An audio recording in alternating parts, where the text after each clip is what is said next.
Gerhard, te dwa ochroniarze, wiesz, to one chyba na 6 robiły, na 600. Pamiętasz ich? Niż dom gruba zawarli. Jeden robił na 6, a drugi w maszynowym.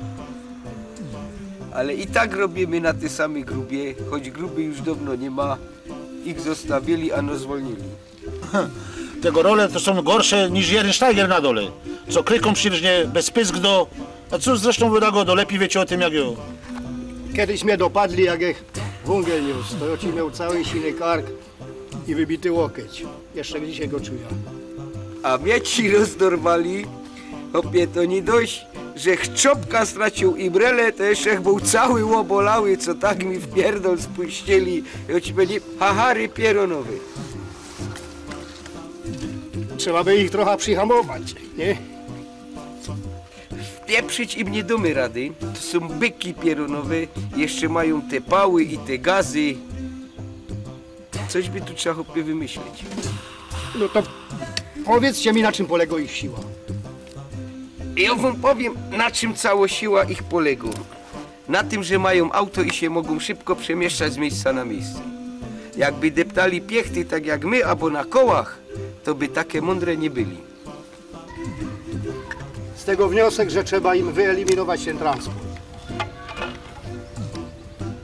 Potniemy im opony. Ty się głupi! Polepią, dogonią nas, będą jeszcze gorsi. Te auto trzeba albo utopić, albo szczaskać.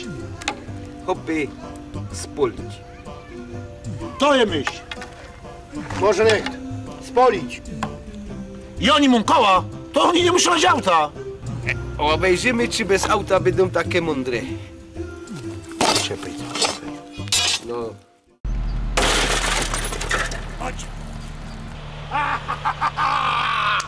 No, ja swoje zrobił, trawy. Wieron, to przetestujemy to auto. Jo się biera za reflektory. A jo za szyby i za blacha.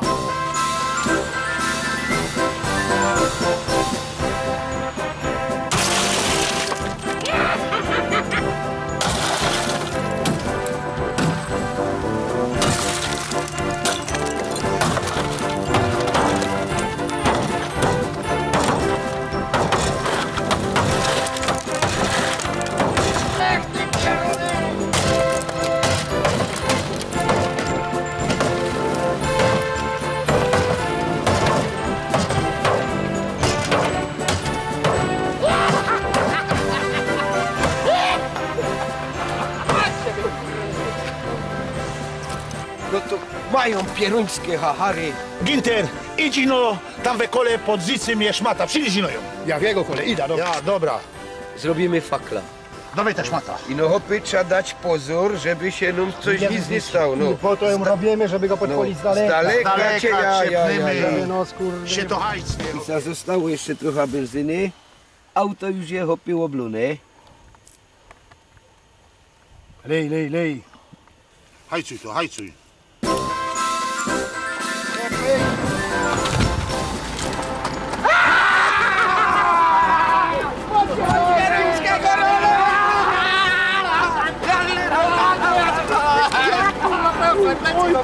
Oj, mnie to boli! Piękny wypierdolony, piękny! Mocie za swoje, mocie! Ale się poli, plama pierunowo, to jest fajnie. Kumpaciuloki pieruńskie.